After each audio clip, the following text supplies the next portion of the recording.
Wall Street Book Club. Evan Jefferson, brother, much love. Educating, elevating, because in knowledge is the power and we'll never give it up. Literature's for the masses. Where to put your money down, now how to watch your assets. Yeah, uplifting others is a passion. My brother Evan, he will turn it into action. New Black Wall Street Book Club.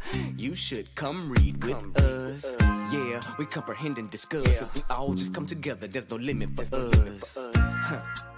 Here comes your host, New Black Wall Street. Evan, take it away. New Black Wall Street. New Black Wall Street Book Club. All right, good evening to you, beautiful people. Thanks so much for joining us here tonight on the New Black Wall Street Book Club After Dark series, where we try to take 30 minutes a night to keep our everlasting mind right. But sometimes we go a little bit past 30 minutes because the buck just pays so good. But nonetheless, thanks so much for joining us, man. We are going to continue our journey into this book called The Universe is Success, which is actually a what you call a lesson plan. And so hopefully, as you may have been connected with us over the past few weeks, you've been getting great value out of what we've been doing. And this is the After Dark session, obviously reading at night. And what we have found, guys, for those that are joining us here live, and that maybe catch the replay, is there's something about activating your subconscious mind that begins to take you on a whole new plane, a whole new stratosphere as it relates to your thinking, your probably your meditation and all this stuff as well. Everybody put in console activate. What we're going to do tonight is we're going to activate our subconscious mind. We're going to activate our subconscious mind. And this is the mind that where a lot of creativity comes from. This is the space in your membrane where a lot of billion dollar ideas comes from the subconscious mind. Not the conscious mind, but the subconscious mind. Tonight we're going to look to activate the subconscious mind. I'm your host, ERGJ. You're a certified global financial educator, CEO of ERGJ Enterprises, ERGJ Black Bazaar, international best-selling author of the book, The Black Billionaires Club. Book that I wrote, guys, The Study of Black Wealth. It's a study of the 12 richest Black people in the world today and how they built their wealth. And I just truly believe that if you want to be wealthy, that's a big if, by the way. But if you do, I recommend that you study wealthy people.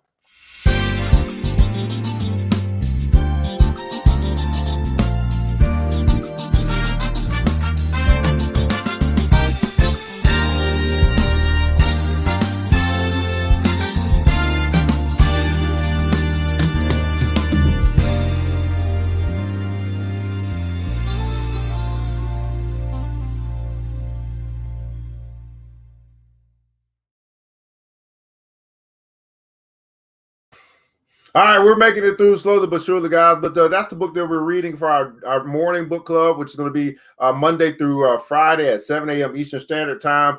We have 10 more, or 8 more. We have 8 more, something like that, 8 or 10 more billionaires to go through. So we'll be finishing that up over the next 2 weeks. You can pick that book up by going to the website, theblackbillionairesclub.com, theblackbillionairesclub.com. Pick up your copy today. It's roll call time, beautiful people. Let's find out who's joined us here this evening as we're going to continue our journey into the universe of success. Go ahead and let us know where you're connecting from, what city, what state, what country, what city, what state, what country. Also, quite possibly, if you are your brother's keeper, you're your sister's keeper, go ahead and hit the like button, share button, subscribe button, follow button, all that good stuff as well. Tag a brother, tag a sister. If you believe that reading is valuable, if you believe that reading is important, if you believe that readers are leaders, give your brother and or sister an opportunity to become a leader tonight. As I said, it's really not just about us. It's not just about me. It's a we. And again, tonight I think it'll be a very special night. So hopefully, if you have people connected to you that you're like, you know what, let me just go ahead and just tag you. Let me go ahead and share this. Give them an opportunity to maybe do something they wouldn't normally do. At the end of the day, guys, if we continue to do what we always been doing, we're gonna keep getting what we've always been getting. And some of us just need to change something up. And maybe just being introduced to some good books, being introduced to a whole different way of life, which is to read, to capture, to gather, and then to go use. It could be something that could help somebody out tonight. Let's find out who's here, man. What's going on? What's up in here in the New Black Wall Street, man? What's going on, Miss Vivian Reed? What's going on? How are you? Activate. Miss Sincere Newman has joined us tonight as well. Activate. Brother Jamal Harold is in the hizzy. Thanks so much for joining us out of Jersey, man. Activate. Oh, what's up, Tanisha? Tanisha has tagged some people. That's her. She is her brothers and her sister keeper. out of Mississippi. That's right. Thanks so much for joining us here tonight. Miss Sincere is out of Mableton, Georgia. Thanks so much for joining us here tonight on the New Black Wall Street Book Club. Anybody else, what city, what state, what city, what state, what city, what state, what country you might be connected from here tonight? Now, I know I talk much faster than you type, so you guys might be typing that in. I want to go ahead and pull this up, guys, because we are going to be moving into our next lesson, which is how to transform your thoughts into reality. How to transform your thoughts into reality. What's going on, Miss Amanda Hollingsworth? Activate. I want to say a shout out to all of our people over at BBC TV. If you don't know, we do have our own media station now where you can get more black media, more positive black media over at BBC TV. I'll share that with you later on. I'm going to get right into this thing. We're already 6 minutes in. Financial Health Mentor, anybody from my Financial Health Mentor page, shout out to you. BBC, anybody from the Black Billionaires Club, shout out to you as well. Out of Atlanta, Crystal Hill. We got a Crystal Hill site. What's going on, Crystal? How are you? Thanks so much for joining us out of Norcross, Georgia. What's going on, Alva? How are you? Out of Berkeley Springs, West Virginia. I did not know where you were from. Good evening to you, Queen. Thanks so much for joining us here tonight. Anybody over at ERGJ Enterprises on the YouTube page, hello to you as well. And anybody at ERGJ Enterprises over on Facebook, hello to you as well. Man, we're going to get right into this thing. Again, how to transform your thoughts into reality. Now, I'll show you the book again, University of Success. I know just a couple of you guys went out and got it. I think some of you guys are still waiting on it to get here. But hopefully you've been having a wonderful time. And this is semester number 3. So this is actually like school, and if you take it like school, if you study it like school, if you come to class like school, I think you're going to get a lot out of it. Now, I will recommend, as we were recommended by the author, to try to have some type of pen and paper available so we can capture things tonight. But I also say, use your keyboard. When you type stuff in, it gets muscle memory, and that can help burn it into your heart, your mind, your spirit as well. How to transform your thoughts into reality. How to transform your thoughts into reality. Now, the first thing we got from Edmund Spencer is a quote, says this: "It is the mind that maketh good or ill, that maketh wretch or happy, that maketh rich or poor." Everybody put in comments. So it is my mind. My mind. It is the mind that maketh good or ill. It is the mind that maketh wretch or happy.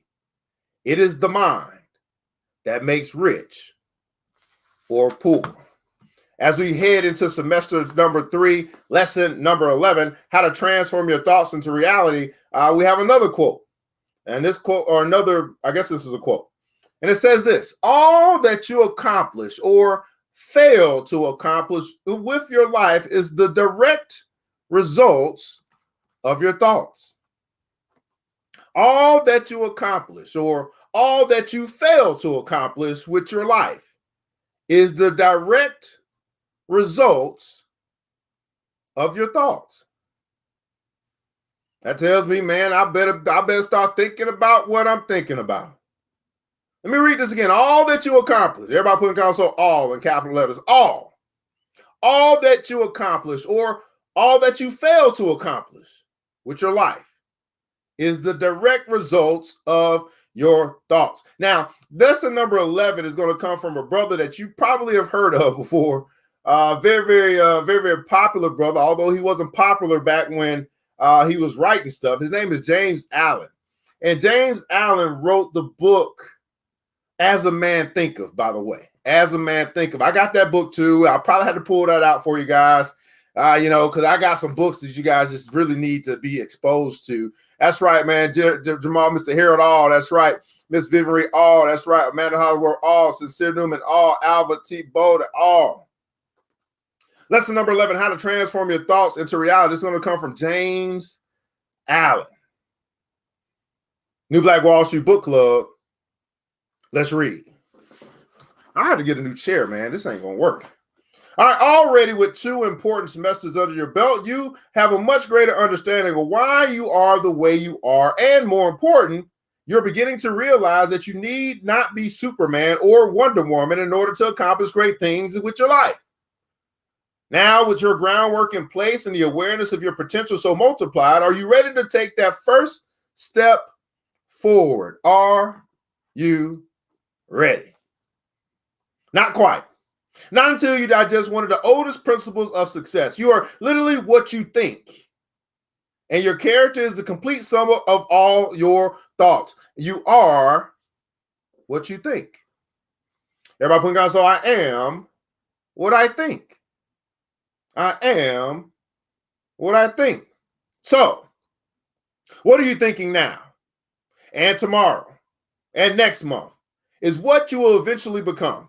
This gentle warning has resounded through the ages, but none ever delivered it better than a little-known essayist from the small village of Lithcombe on the Devon coast of England. James Allen's small masterpiece, As a Man Thinketh, from which this lesson is taken, has been constantly in print for almost 100 years, and he is undoubtedly one of the most quoted writers in all of history. What is it that you truly seek from life? Think long on this. Man is made or unmade by himself. In the armory of thought, he forges the weapons by which he destroys himself. He also fashions the tools by which he builds for himself heavenly mansions of joy and strength and peace. Success, love, happiness, contentment, wealth, if these are the things you want, you're about to discover how their roots all grow from the seeds of thought. Seeds that only you can plant now, and now that you understand this great truth and the control you have over your own destiny.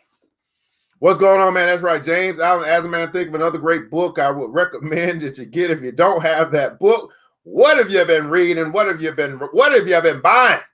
Right? I am what I think. I am what I think. Ms. Beaver, I am what I write. This says here, I am what I think. Alva, I am what I think.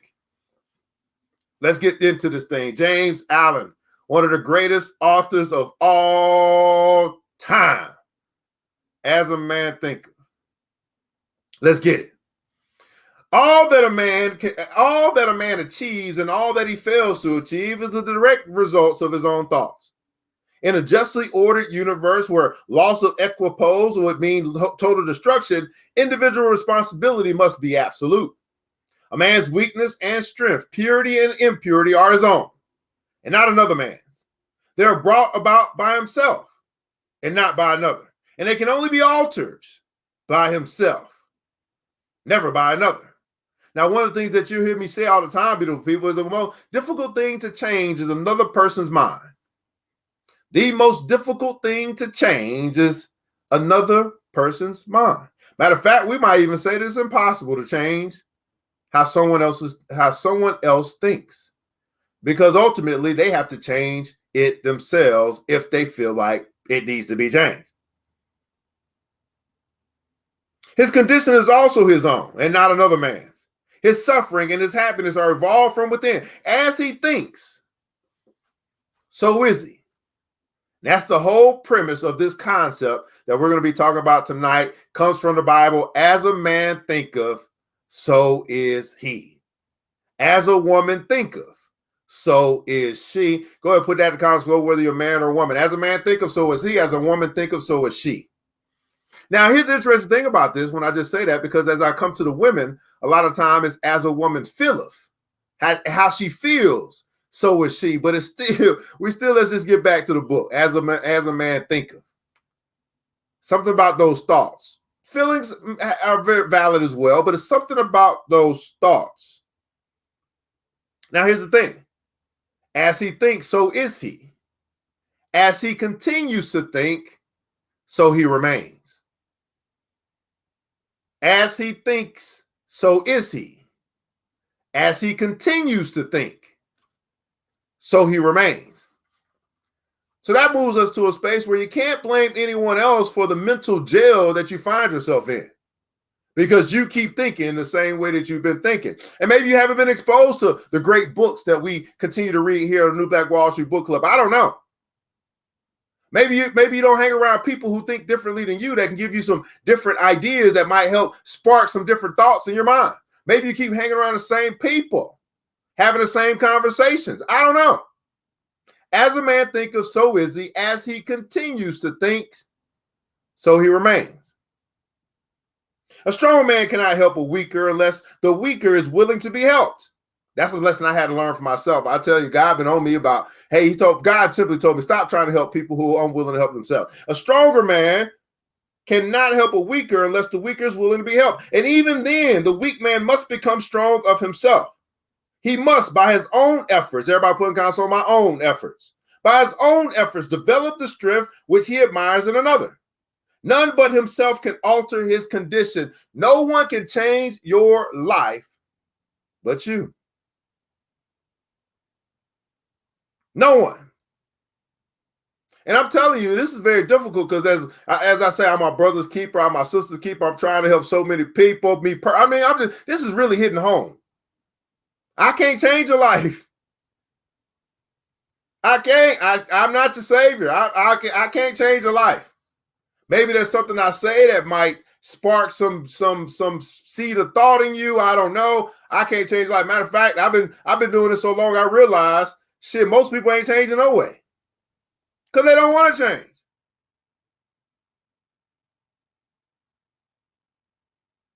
It's almost becoming a waste of time. Although it's not a waste of time. Your own efforts. Your thoughts become your life. Your own efforts. No one but you can alter your condition. Whatever that might be. Now, here's the thing. It's not saying that your condition is bad. Your condition, you could be in a good condition. Don't need to be altered. Well, what if you're in it? What if that condition ain't so good? Might need to be altered. Might need to be altered. It has been usual for men to think and to say many men are slaves because one is an oppressor. Let us hate the oppressor. Now, however, there is among an increasing few a tendency to reverse this judgment and to say one man is an oppressor because many are slaves. Let us despise the slaves. The truth is that the oppressor and slaves are cooperators in ignorance, and while seeming to afflict each other, are in reality afflicting themselves. A perfect knowledge perceives the action of law in the weakness of the oppressed and the misapplied power of the oppressor. A perfect love, seeing the suffering which both states entail, condemns neither.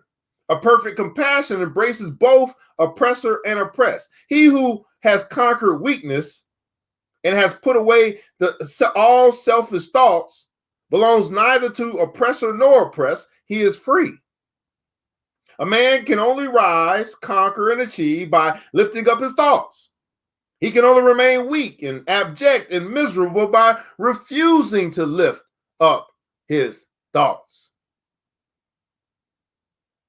Before man can achieve anything, even in the worldly things, he must lift his thoughts. Everybody put in console, lift my thoughts. And that sounds like work. I mean, I don't know how heavy your thoughts might be.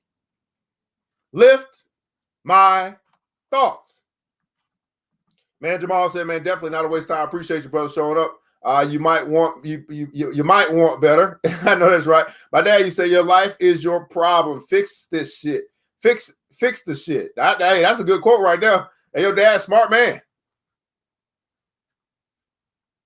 Read this again. A man can only rise, conquer, or achieve by lifting up his thoughts. He can only remain weak and abject and miserable by refusing to lift up his thoughts. Now, I'll tell you, this right here, again, I've been coaching, I've been dealing with black folk, I've been preaching, I've been doing all this stuff. I mean, almost at least 5 years on that side of things, 10 years total. And what's very frustrating, and we've been talking about this for the past couple of weeks. What's become very, very frustrating is to watch so many people with the opportunity to change their life, opportunity to do better, do more, have more, all that good stuff, but simply because of a refusal to lift their thoughts. Now, here's the thing. These people, they talk the good talk. These people, they show up to get the good word. But these very same people, refuse to lift their own thoughts. And it could be difficult, I guess. It could be a struggle, I guess. I don't really know. Yeah, I mean, I've been there. Obviously, like Malcolm X said, I'll never condemn a person because there was a time when I was just like that. But I can't really go back that far to understand myself just how difficult it was for me to lift my thoughts to get me to a place where I am today. Lift your thoughts. And if you find yourself right now, broke, busted, disgusted, you find yourself right now in a situation in life where you don't want to be. You find yourself, you might even find yourself in a situation where you consider yourself to be successful, but you know that more success is available to you. Lift your thoughts.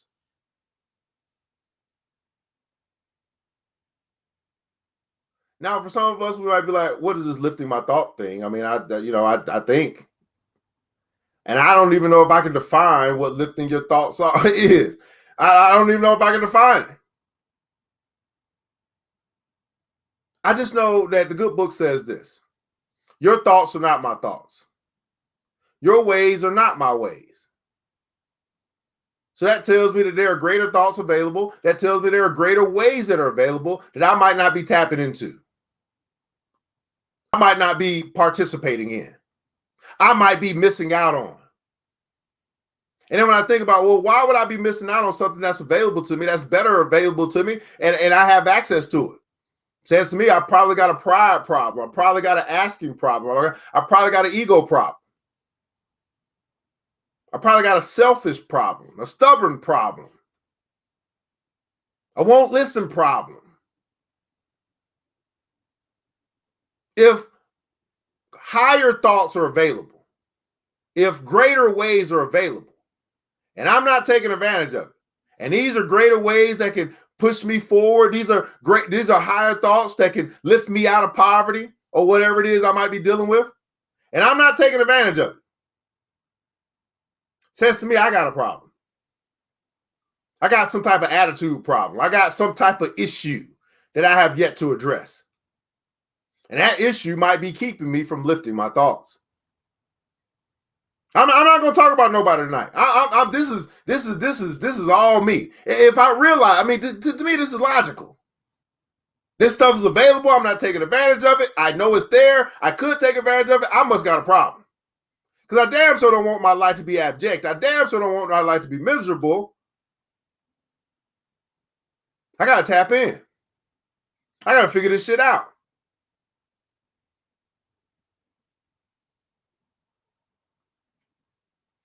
Let's catch up on these comments, man. Lift my thoughts. What's going on, Alva? That's my thoughts, right? Sincere, lift my thoughts. Even to you, Debbie, thanks so much for showing. More damn success. Elevate. I like that. Elevate, man. Everybody putting on some hashtag elevate. Thoughts are lifted. Thoughts are lifted. It is the faith and the lack of taking action and the lack of taking action that is stopping the growth. Well, here we go, Keisha. That sounds good, Keisha. That sounds real good. But here's the deal. I guess you could say it's the lack of faith. I mean, faith without works is dead. Here's what we learned. You haven't been necessarily here all the time for all the lessons, but here's what we picked up a couple of days ago. Basically, said that the author said basically, why should I keep talking if the people don't take my advice and follow it? And although there was some debate about whether you should keep on talking, you should definitely keep talking. You should keep on doing what you've been called to do. But that brings me to your comment here. You're saying, hey, the thoughts are lifted. In other words, you're saying that, hey, I'm available. I'm ready to take advantage of this greater opportunity. But I lack faith. That means that you're operating in fear for whatever reason. You're operating in fear. And then you're saying, hey, I'm not taking action. Well, I don't know how you're going to get any results in your life. And that's a big problem. How are you going to get any results in your life if you don't take action? But it's hard to take action when you don't believe. So we got a double whammy right here. Hey, man, I realize that this stuff is available to me. My mind is right, but I lack faith and I lack initiative. Shit, that's just not stopping growth. That's killing growth. That's destroying opportunity. The individual who knows better but won't do better. And let me just say that again. The individual who knows better but still chooses not to do better, and then gives you the excuse of, I just simply don't believe. No, you believe enough. Yeah. Although I agree, you might have a belief problem, but you don't have a knowledge problem. So you know better. You just simply choose not to do better, and now that's your excuse or your reason for not living your best life. You know what I call that? I'm sorry, I'm gonna be real tonight. You know what I call that? Pathetic. That's what I call that. Pathetic. Poor excuse for a human being. Know better, won't do better. All the possibilities of this world available to you, all the riches and glory in Christ Jesus, know better, won't do better. Pathetic. And got every excuse in the book. And then mask those excuses with basically logical reasoning to make themselves sound good. But then when you look at their life, month after month, year after year, they can say all the right shit, but you've not seen much progress. And tonight one of my sister friends, I told her we was reading something, and it said, man, to praise my progress. How many guys are connected to people that you've been watching? You've been trying to help. You've been trying to, encourage or whatever the case may be. And today you're saying, you know what? I can't even praise your progress because there has been none. No progress. I don't even know where we're going with this guy. Keisha said something. It just messed me all up. Elevate. That's right, Miss Vivian. Elevate. That's right. Miss Alba. Keisha said, man, what's it say? People change when they get sick and tired of being sick. Well, most of the time. That's when they really, really, like, you know what I'm saying?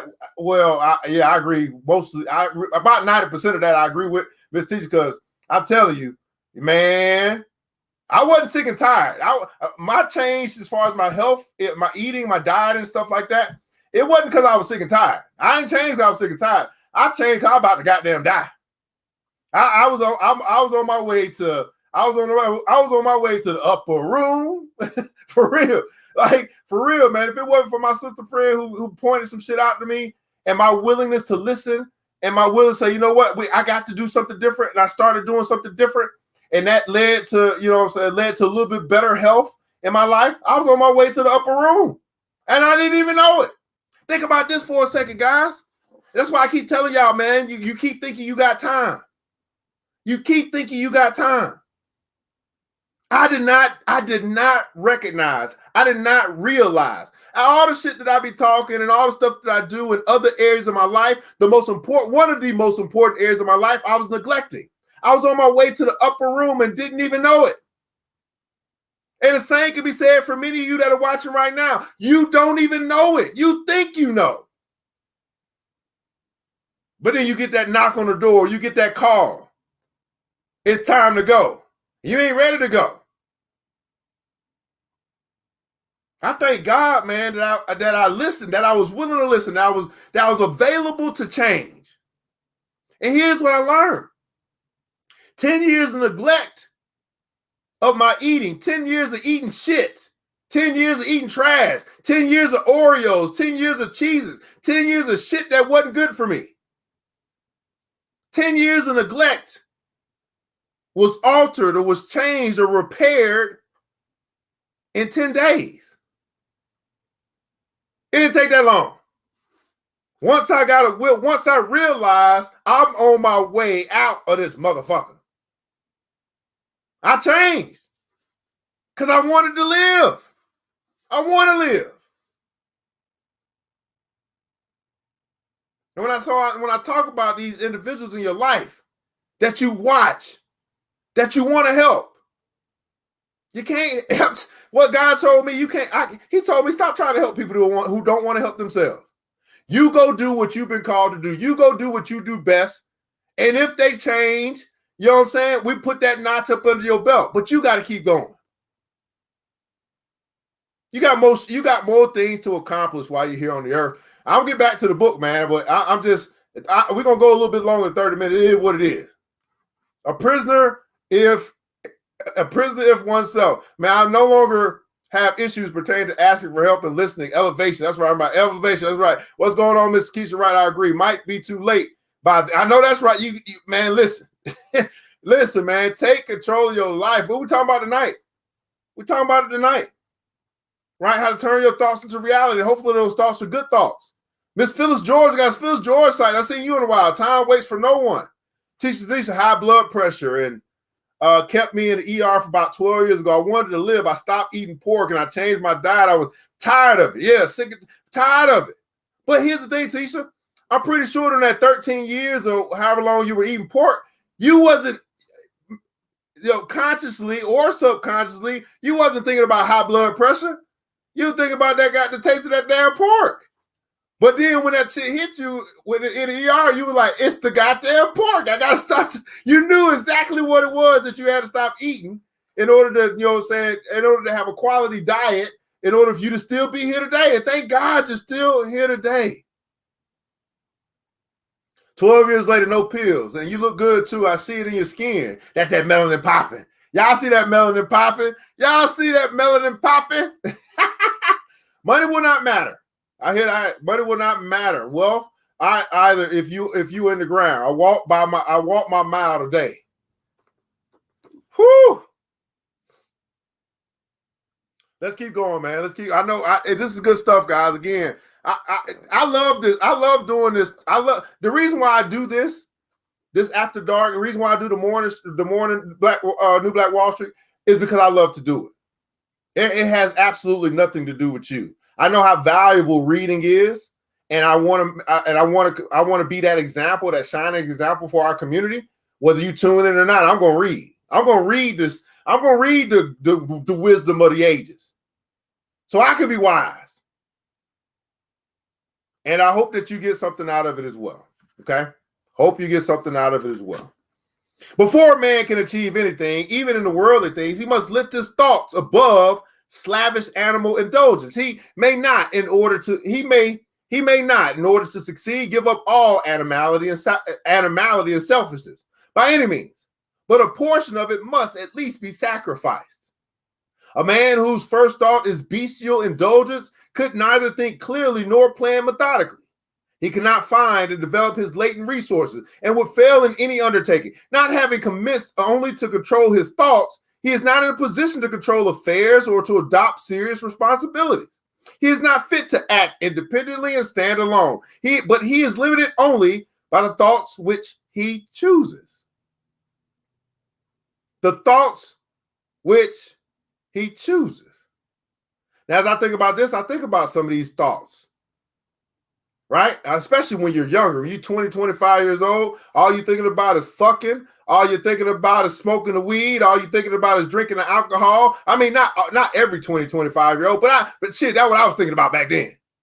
How much pussy could I get? How much weed could I smoke? How much alcohol could I drink? And how much money could I make? And it says here, man, a man is not fit to act independently and stand alone, but he's limited only by the thoughts which he chooses. Now that I'm a little bit older, I realize those were thoughts that I chose. Might have been the only thoughts that were brought into my realm of consciousness at that time. Might have just been a part of the culture that I grew up in, the hood that I grew up in. There can be no progress, no achievement without sacrifice. Everybody putting God on sacrifice. And a man's worldly success will be the measure that he sacrifices his confused animal thoughts and fixes his mind on the development of his plans and the strengthening of his resolution and self-reliance. And the higher he lifts his thoughts, the more upright and righteous he becomes. The greater will be his success, and the more blessed and adoring will be his achievements. The universe does not favor the greedy, does not favor the dishonest, does not favor the vicious, although on the mere surface it may sometimes appear to do so. It helps the honest. The universe helps the magnanimous. The universe helps the virtuous. All the great teachers of the ages have declared this in varying forms, and to prove and to know it, a man has but to persist in making himself more and more virtuous by lifting his thoughts. Intellectual achievements are the result of thought consecrated to the search for knowledge and for the beautiful and true in life and nature. Such achievements may be sometimes connected with vanity and ambition, but they are not the outcome of those characteristics. They are the natural outgrowth of long and arduous effort and of pure and unselfish thoughts. Spiritual achievements are the consummation of holy aspirations.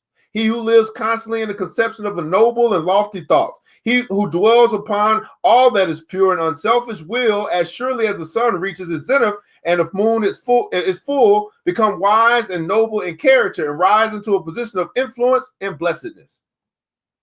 Achievement of whatever kind is the crown of effort, the diadem of thought. By the aid of self-control, resolution, purity, righteousness, and well-directed thought, a man ascends. By the aid of animality, indolence, impurity, corruption, and confusion of thought, a man descends. This is very interesting as I contemplate this. As a man, if I want to ascend, I will ascend as high as my thoughts go. But also my thoughts can bring me down. My thoughts can bring me down. I can ascend as I lift my thoughts, or I can descend as my thoughts don't get lifted. A man may rise to high success in the world and even to lofty altitudes in the spiritual realm. Again and again, descend into weakness and wretchedness by allowing arrogant, selfish, and corrupt thoughts to take possession of him. Now here he's saying, hey, you've risen, but then you've allowed your thoughts to take control of you instead of you keeping control of your thoughts. And now you begin to sink. You begin to drift. You begin to lose power, lose steam. Since he's talking about controlling your thoughts, everybody putting console hashtag control. There's a couple words that came up. Choose. Earlier it said, hey, talked about how a man chooses his thoughts. Now we're talking about controlling your thoughts. Choose control. Victories attained by right thoughts can only be maintained by watchfulness. Many give way when success is assured and rapidly fall back into failure. All achievements, whether in business, or intellectual, or the spiritual world, are the results of definitely directed thought, are governed by the same law and are the same method. The only difference lies in the object of attainment, what you're looking to acquire. He who would accomplish little must sacrifice little. He who would achieve much must sacrifice much. He who would attain highly must sacrifice greatly. Let me read this again. He who would accomplish little must sacrifice little. You only want a little bit out of this life. You only have to give up a little bit. And for some of you guys, that's where you are. Like, I don't want much, so I don't have to give up much. And that's okay. That's your life. He who would achieve much must sacrifice much. Some of you guys say, what? I want more. Well, if you want more, you got to give up more. Isn't this interesting? You want more out of life, you got to give up more. Now, what is this giving up more, though? What is this sacrifice? Here's the beautiful thing about the sacrifice. You're sacrificing shit that's not good for you anyway. You're sacrificing the animal thoughts. You're sacrificing the indolence. You're sacrificing laziness. You're sacrificing these bad characteristics or bad habits that keep you from what you want anyway. So the sacrifice, when we think about that word sacrifice, a lot of times we think about stuff that we really had to give up. But shit, if you had to give up the bad stuff in order for the good stuff, that's a good rate. That's a good exchange. He who would attain highly must sacrifice greatly. You got to be willing to give it all up. We start talking about living your best life, that song and all that stuff. How much are you willing to give up? How much are you willing to sacrifice? How much of the shit that's in your head right now? How much of the bad attitude? How much of the pride? How much of the ego? How much of the laziness? How much of that shit are you willing to give up? Are you willing to burn? Are you willing to say no more of this because there's more available, there's greater available to me? You got to be willing to give it up. And even as we're talking right now, I don't know the numbers and shit like that, but most people simply are not willing to. Because I believe there's been a missed, what is it called? Like that word sacrifice, I think has been misinterpreted. I believe it's been misdefined, and so it could mean a lot of different things to a lot of people. In the comments below, I mean, I don't know. Let's try. What's your definition of sacrifice, if you have one? I never really thought up to this point about the sacrificing of all the negative or bad shit. Whenever I thought about sacrifice, I thought about something I really wanted that I need to give up. You know what I'm saying? But maybe some of that shit I wanted. Maybe I wanted a bad attitude. Maybe that's something I wanted. You know? I don't know. What do you guys think? Sacrifice. Big word. Right? Control your thoughts. Control your thoughts. Choose to control your thoughts. Either you want more of Mr. Little. That's what's going on, man. You want more? Right? You got to give up more. Right? True. Giving up those blockages. They're not good for me anyway. You're giving them up. Okay. Fantastic. Be willing to give it all up. What's going on? Pineapple. That's right. Get some pineapples in the chat. Sacrifice. Let's see what Tisha's saying, man. Tisha said, I was a shopping addict. I went on a fast 72 days of no swiping, paid my cards off, my cards off, no give up, no change. You was a shopping addict? I can see that. That's probably why you building your store now until you get money from the other shopping addicts. That makes sense. Sacrifice, giving up something you like, good or bad, for something better. You know what? I don't think I ever put in that part of bad. Giving up something bad for something better. I don't think I ever connected in my mind that as a part of sacrifice. I think I've always thought it was I'm sacrificing something that I really wanted, something that I enjoyed, something that I had to have. Never connecting, well, some of the stuff that I enjoy is not good for me. Sacrifice is going without. Is it? Is it? That's I don't know. I get that definition as well, but I don't know if that's accurate for. I don't know if that's really. I'm gonna have to ponder on that. Does that mean for me to sacrifice something means I go without it? I don't know, because now I'm thinking to myself that I still might engage in it. I still might engage it. I still might be a part of my makeup. Sacrifice, you're saying delayed gratification. In a sense, I get that too. Correct. Converted into productivity. Yes, giving up bad food for good food. Yeah. Great example, Miss Vivian. Right? I just gave up a whole bunch of trash for a whole bunch of treasure. I gave it up. And now that I'm thinking about this statement here, where if I wanted to accomplish a little, let's just go to the health section for a second. If I just wanted a little bit of change, I just wanted to see a minute adjustment in my health, I just gave up a little bit. You know what I mean? You know, some people they go into a thing and they just like, you know what I'm saying, instead of going 100% or going in, you know, especially when you start talking about addictions and stuff like that, people be like, no, don't go cold turkey. I'm a cold turkey kind of guy.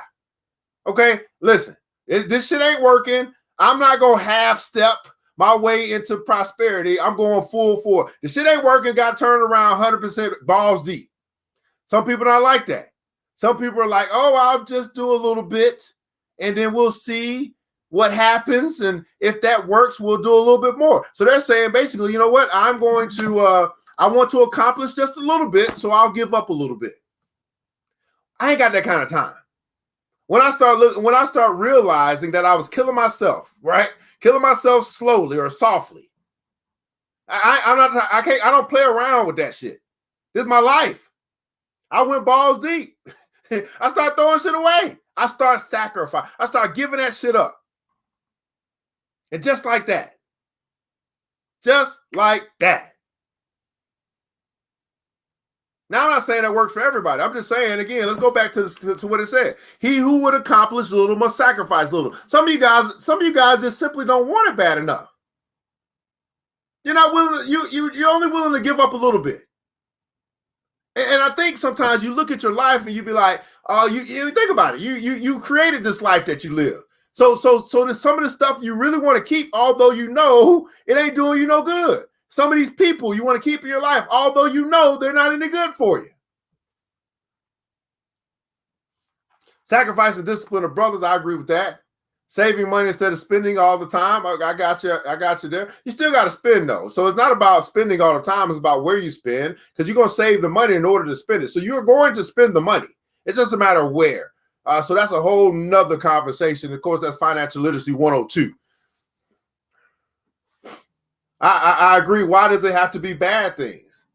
What have we sacrificed? What have we sacrificed good for greater? I think it's both. I don't think it's either or, to teach. I think that there are some things in your life that are good that you give up for great.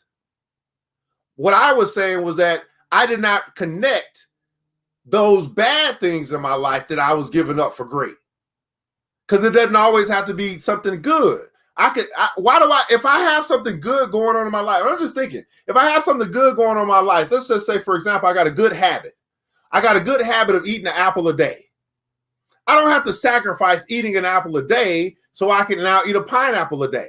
I've already got something good that works in my life. So I don't necessarily feel like I would have to sacrifice that. But if I was eating a Hershey bar a day, and that's bad, and I give that up to eating a pineapple a day, which is good, that's a good sacrifice for me. So I think that there's some good stuff that you all of us, there's everything that's in us is not bad. There are some good things that we do, some good habits that we operate in, some things that we do that bring goodness into our life. Some of that may be worthy of sacrifice if you want to go to a higher level, a greater level. But I would venture to say, based upon what I'm understanding now, is let's focus on the bad shit. If we keep the good, get rid of the bad, and replace the bad for more good, we live in a glorious life. Let me say that again for the people in the back. Let's focus on getting rid of the bad shit. If you keep the good, whatever that is that's going on in your life right now, it's good. It brings back good results. It works. You keep the good. And you start working on getting rid of the bad, replacing the bad. You can't get rid of it. You can replace it. You can sacrifice the bad, whatever that is in your life. Whatever area that you found that you neglected in your life, you start sacrificing the bad and you get good in return. Now that's double good. Everybody putting God's on double good. Now that's double good. Now you're talking about really living. You're talking about really living a double good life. Good book said that, man, that he's come that we can have life and have it more abundantly. Double good. Keep the good. The good is working. Get rid of the bad. Replace the bad.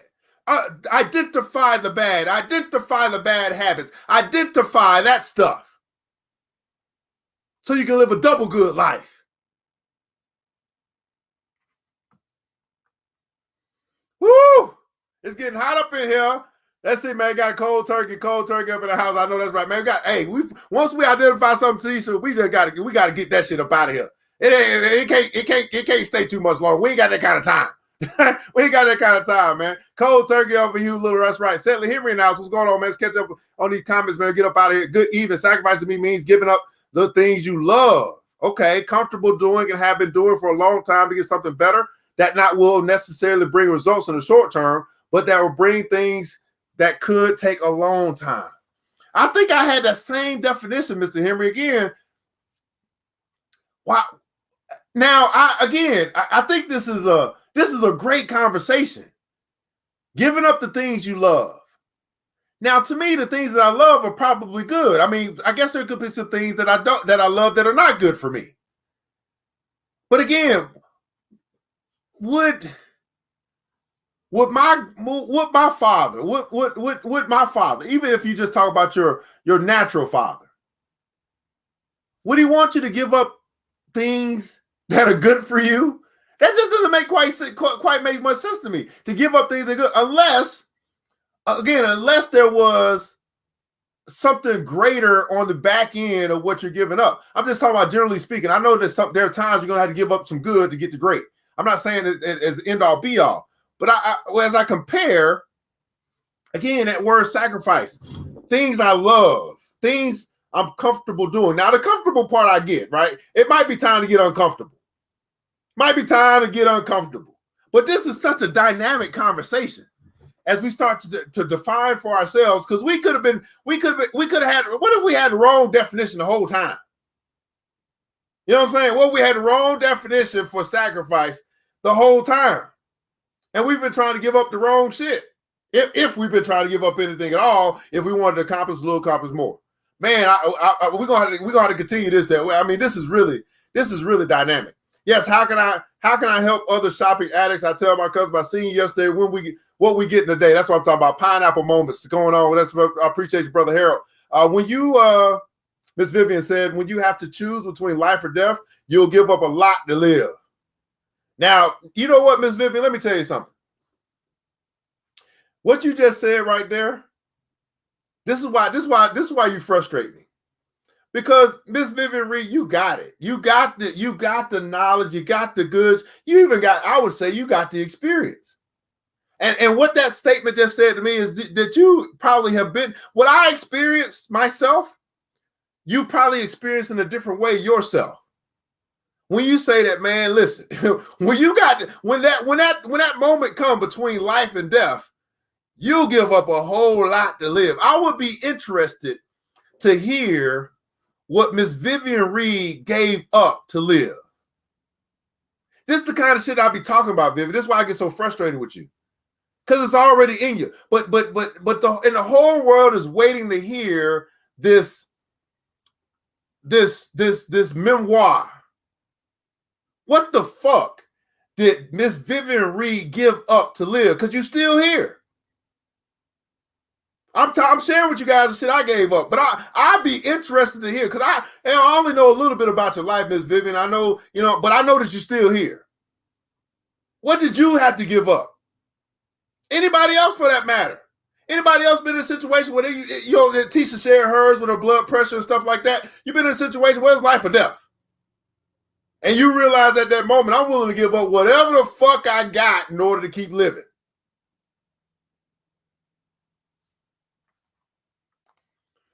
Whew.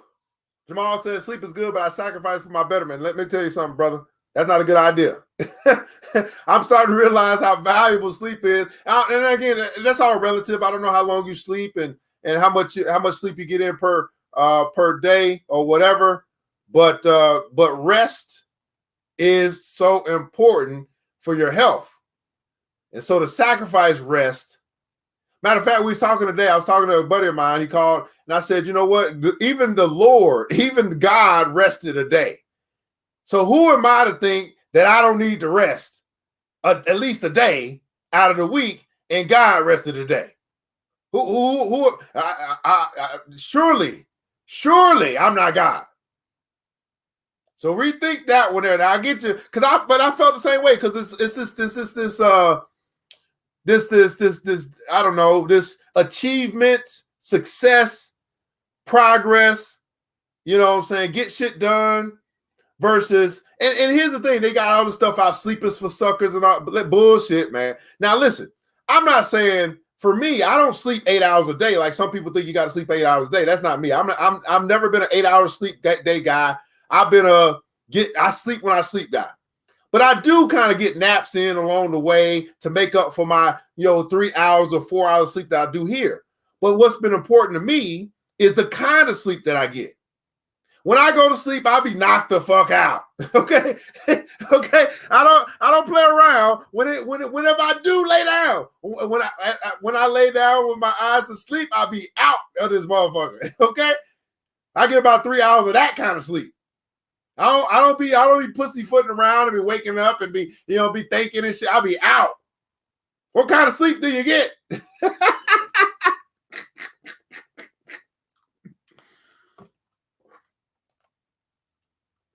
Man, I love y'all, man. This is a great conversation, man, for real. Amanda said, sacrifice, die to self or delay gratification. Die to self. So I think you're saying the die to self to me is obviously selfless in a sense, but it's also saying that you basically kill off all of your desire. I don't know if I connect die to self or sacrifice. Now, dying to self is a sacrifice, but I don't know if I would define sacrifice just with die to self. I don't know if I can quite go there as I try to piece this thing together. But I do get I think I get what you're saying and what you're coming from, and definitely with the delayed gratification. I think Alva said that earlier. Tanisha said, yes, I agree. Oh, y'all got some good stuff. I'm sorry. Let me try to catch up with these comments. Okay, wait a second. I'm way behind. T said, yes, I agree. Ms. Vivian said, striving for your best. That's right. We got some double goods. Got some double goods in here. Some double goods in here. All right, Mr. Debbie, double good. Absolutely. I don't delay gratification. If it's not good for me, I'll walk away because I know me. I'm just balls first. Okay, Father Luke, double great life. That's what I'm talking about. Double good. Miss Alva, that's right. It's in the house. Double good, absolutely. Woo, double good life. Absolutely. Evan, I thank God. I appreciate you, Tisha. It's all love. And my sister from another mister. And I thank God you this is challenging my thoughts and helping me become a greater me. I'm surrounded with good company. Yes, man, that's what this is all about, man. I'm gonna keep doing it. We're gonna keep doing it. People that show up, they show up. People that want to get this goodness, they get it. People that don't, they won't. It's just that simple. Giving up that old friend that ain't about shit, that's an example. Yeah, that's a good sacrifice. Sacrifice that motherfucker. Okay, right? Things that taste good, feel good, but not good for you. See, Miss Vivian, I'm telling you. One day, Vivian, you're going to wake up, you're going to be like, why have I been bullshitting this all this time? And you're gonna hate me. You're gonna wake up one day and you're gonna be cussing me out, although I'm not there. You'll be like, all this motherfucking time, this is what he was talking about. You're gonna wake up one day and you're gonna start giving people the business. And you're gonna be thinking about old ERGJ, like, man, this motherfucker got me giving people the business. Taste good, feel good, smell good, but not good for you. Give it up. Giving up food that kills us, right? Giving up tasks that are not productive. Give it up, right? Mr. Harold say, man, I know people that were dying from cancer but didn't give up smoking, so that's not true in every case. What's not true in every case? Well, I mean, I don't know where that came from, Mr. Harold, but I think what's very interesting about this statement is that it's been proven that smoking can lead to cancer, right? It's been proven. I believe it's been proven at this point. People know, you smoke, you got a good chance of getting cancer. But people still smoke. So they ain't willing to give up. They're not willing to give up the habit of smoking or doing again something that's bad so that they could have something that's good, which would be their health. They're willing to risk cancer. I mean, just think about that. They're willing to, although it's been proven, and although smoking a cigarette is a mouth fetish and is whatever is entertaining or whatever, people are willing to risk smoking a cigarette in exchange for cancer in their body. But they're only willing to risk it until they get the cancer. Once they get the cancer, what the hell? You know what I'm saying? That's just very, very ludicrous to me. And I don't know if that's what you're saying, Jamal, or not. I'm just saying, to me, that's just mind-boggling that we know smoking cigarettes can lead to cancer. And yet people still are smoking cigarettes. And not only that they're smoking cigarettes, I mean, these motherfuckers are paying $10 a pack. So not only are they smoking cigarettes, they're going broke to smoke cigarettes to go to be unhealthy on purpose. What kind of shit is that? I love my life too much, man. I'm not anybody that smokes cigarettes. Do what you do. You're gonna keep doing what you do anyway. I'm just saying, it don't make no sense to me. And there's probably some shit that I do that don't make no sense to you. But goddamn,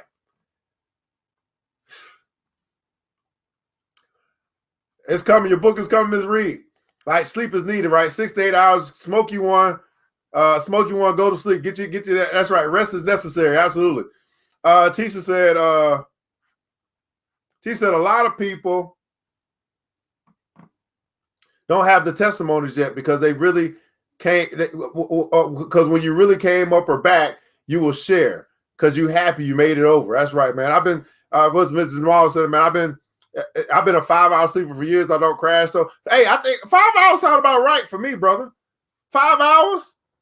I mean, I could function off 4 hours. 5 hours, give me that extra hour again. But for me, it's like when I go, shit, the first 3 hours will be out. I'll be out like a light. You know what I'm saying? Woo!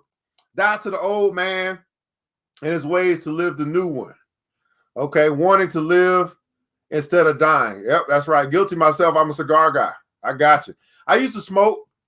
Miss Vivian used to smoke. I used to smoke cigarettes too, and no two are not easy to give up. As strong an addiction as that nicotine. I forgot about that. That nicotine.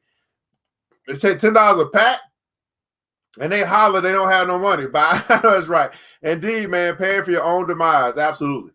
Well, guys, I mean, again, tonight, and we just kind of go, guys. This is what we do. We have fun, reading the book, talking about it, and then sharing experience with each other. Because it's not about necessarily just the words that's in the page. It's about the words that's on the heart. Let me say that again. It's not about just about the words that's on these pages. It's about the words that's in our heart. And so we talk about how to transform your thoughts into reality. In the comments below, love you share your biggest takeaway from tonight. I know it's probably been a lot, but what's your biggest takeaway from tonight? What did you learn today? Was it worth your time showing up? We've been here for an hour, which is abnormal. But it's been an hour of fun, an hour of transformation, an hour of fellowship. And I hope that you got something out of it tonight. I know I talk much faster than you type, but I'll simply ask you to answer this question in the comments below. Was this worth your time and why? Was this worth your time and why? If you think about it, New Black Wall Street Book Club After Dark, Black folk deciding that reading is important. Taking up the mantle of Brother LeVar Burton. Take a look. It's in a book. Reading a book like University of Success. How many black folk doing that? We have an opportunity of a lifetime to change not just ourselves, but our community. And who knew it could start with a good book? Who knew that it could start with a good book? Of course, we knew it could start with a good book because that good book is called the Bible. Hey, we can start there. Now, tonight is Sunday night, so we'll be back tomorrow. Share with you guys while you guys are still typing your takeaway. All right, was this worth your time and why? Monday morning, we do our new book club morning edition. We're going through the book, The Black Billionaires Club. So I encourage you to pick up that book. We'll be going through that for the next 2 weeks. We'll continue our evening series. This goes through Sunday through Thursday night. And then every now and then, I think I'll bring it back this Friday. We have a special edition for the book club after night. Depends on what I got going on. But if I'm not digging in no guts, then I'll do a Friday night edition, which is Outwitting the Devil. So those that caught us last Friday, that book right there. So we're currently reading 3 books. And then on Saturday, we have the He Say, She Say show. And then all that can be found. Oh, I forgot to give you guys this. All that can be found on BBC TV. So go ahead and go there right now if you're on Facebook. On Facebook, go ahead and check us out at BBC TV. That's where we have collaborated with other content creators, Black content creators, so we can be our own narrative. So you can find not only just the stuff that I do here at the BBC with the New Black Wall Street Book Club, with the Money and Power show, but we also have cooking show. We have a cooking show. We have a fitness. Well, we're working on the fitness show. We have a cooking show, working on a fitness show. We have an empowerment duo. We also have financial health mentor. Shout out to him.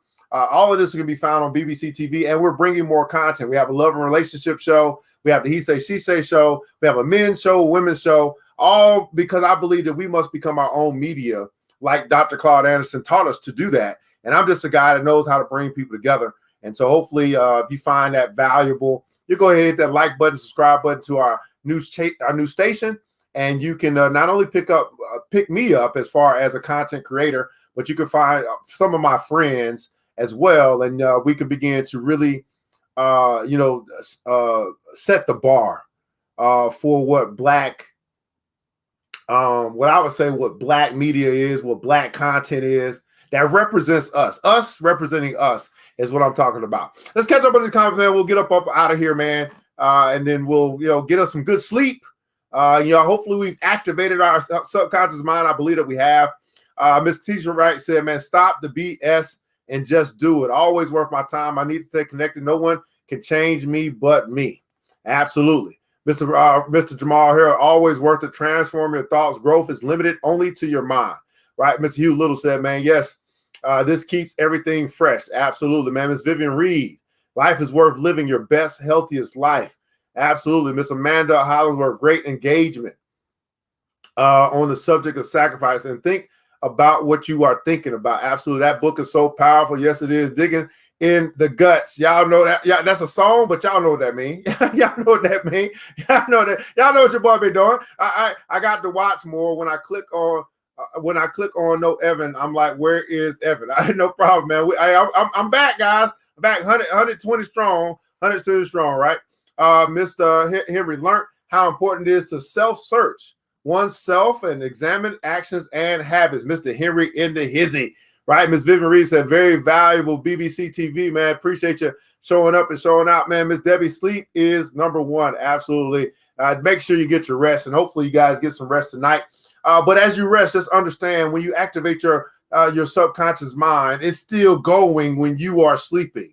And so I want to encourage you guys to just grab a piece of paper or something like that, have it available so that as this mind might speak to you tonight, or might speak to you in the morning, or might pop you out of your sleep with this great idea or with this new solution to a problem or whatever it is, because its job is to make your life better.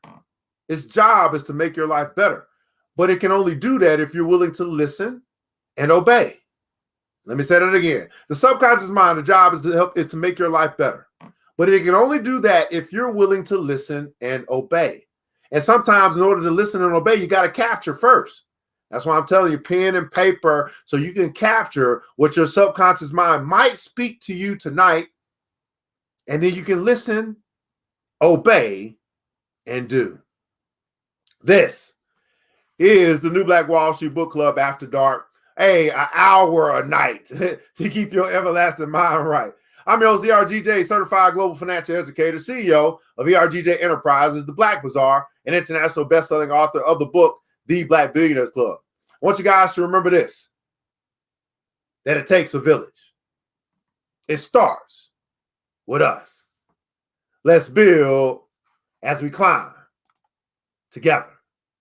We all we got, beautiful people. Matter of fact, we all we really need. And thank God, that's more than enough. Until next episode, you know what time it is. Mr. DJ, hit the music. New black. It's the New Black Wall Street Book Club. With your host, Evan Jefferson. It's time for us to go. Yeah. Now, you ain't got to leave the computer, but we encourage you to get out there and learn and apply all the things you learn at the New Black Wall Street Book Club. Yeah. The New Black Wall Street.